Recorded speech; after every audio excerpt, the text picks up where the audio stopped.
Graça e paz, meus irmãos, seja muito bem-vindo ao nosso canal. Hoje nós vamos estudar Números capítulo 15.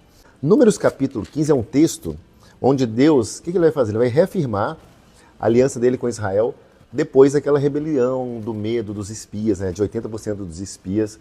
Ou seja, mesmo após o erro do povo, Deus mostra que a graça e a presença dele ainda estão disponíveis para quem obedece e para quem lembra dos seus mandamentos. Então, antes de começar, falando nisso, se você não assistiu ao vídeo passado, que a gente fez ele bem elaborado, de Números 14, assista, procura aqui na playlist do nosso canal Aprofundando em Deus, porque ele tem chaves práticas e incríveis para a sua vida. Cada vídeo ele tem conceitos totalmente aplicáveis, porque cada vídeo vai trazer para você conceitos que são totalmente aplicáveis para o que você, para que eu, para que a gente está vivendo nos dias atuais. Mesmo que o texto ele tenha sido escrito há milhares de anos, Números foi escrito 1440 a.C., a Bíblia é isso, a Bíblia é um verbo vivo que nos transforma hoje, de glória em glória, para que a gente possa viver a boa, agradável e perfeita vontade de Deus. Essa metanoia, essa transformação da nossa mente. Então aproveita que você está aqui, já se inscreve no nosso canal, se você não está inscrito, ativa o sininho, deixa o seu like para fortalecer essa mensagem, pelo menos o like, hein? Aguardo você. E tem também o meu Instagram de evangelismo, que é o @evangelismo com coragem, que tem mensagens muito motivadoras para você lá sobre Cristo.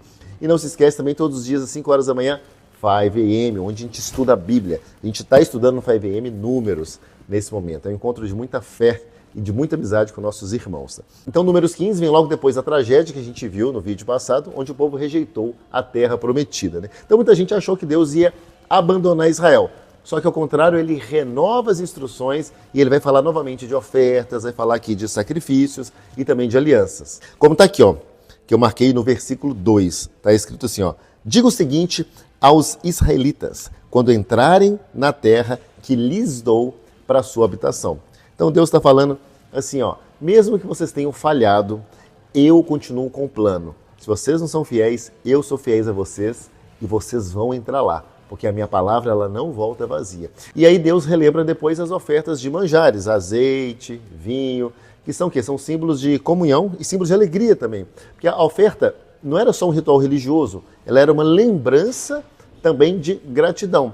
E cada elemento, se você estudar, ele tem uma representação espiritual. Aqui nos versículos 5 a 7, a gente já vê os elementos aparecendo aqui. Por exemplo, a farinha fina significa o quê? Trabalho de mãos, a pureza dos atos, do gesto. Azeite é o Espírito Santo, que dá unção, que dá suavidade. E vinho é alegria, representa a alegria da presença de Deus. Então Deus estava ensinando para eles, mesmo no deserto, não deixe de me adorar. Porque a adoração, ela mantém o nosso coração vivo, mesmo quando a promessa ainda não chegou. Então, sua promessa não chegou ainda? Adore que ela vai chegar.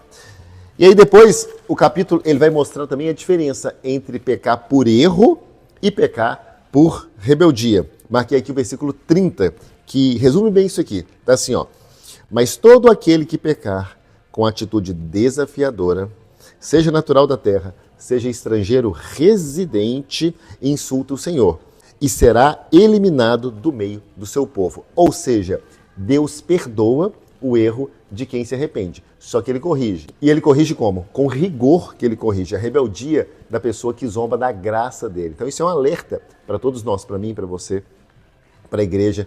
A presença de Deus, ela é santa e ela não pode ser tratada sem temor, ela não pode ser tratada com leviandade. E aí no final do capítulo, Deus dá uma ordem que bem curiosa, bem interessante, que está aqui no versículo 38, que está assim, diga o seguinte aos israelitas, façam borlas nas extremidades das suas roupas e ponham um cordão azul em cada uma delas. Façam isso por todas as suas gerações. Ou seja, esses cordões azuis eram sinais visíveis de memória espiritual. Toda vez que o povo olhasse para eles, a ideia era eles se lembrar dos mandamentos de Deus. Azul é a cor do céu, simboliza o quê? Deus, a origem divina. E as franjas lembravam, vocês são do céu e não da terra. Então é uma mensagem simples, só que ao mesmo tempo profunda, que seria assim, lembre-se de quem você é e de quem te guiou até aqui. Então Deus gosta muito de detalhes, de organização.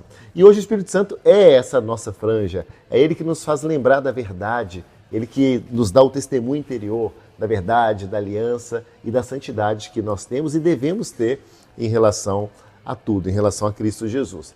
Então, portanto, irmão, irmã, Números 15, Deus mostra que ainda havia esperança para Israel. Mesmo depois da rebeldia, ele renova a aliança, traz orientação e dá um sinal visível, né? A gente viu aqui a borda, né? Alguns falam de franjas, algumas versões, da lembrança dele, né? Esse cordão azul, ele dizia ao povo assim, não esqueçam de quem vocês são e nem de quem eu sou, Deus dizia. Então hoje a gente carrega essa lembrança no coração, que é o Espírito Santo, que nos faz lembrar que nós somos um povo separado, um povo chamado para obedecer, para adorar e para permanecer na presença dele. Então, se essa palavra falou com você, comenta aqui, Senhor, eu quero viver lembrando da sua presença. Senhor, eu quero viver lembrando da sua aliança. E não se esquece, amanhã às 5 horas da manhã tem o nosso 5 a.m. para fortalecer a fé e acender de novo essa luz da presença de Deus. Que Deus te abençoe poderosamente, em nome de Jesus.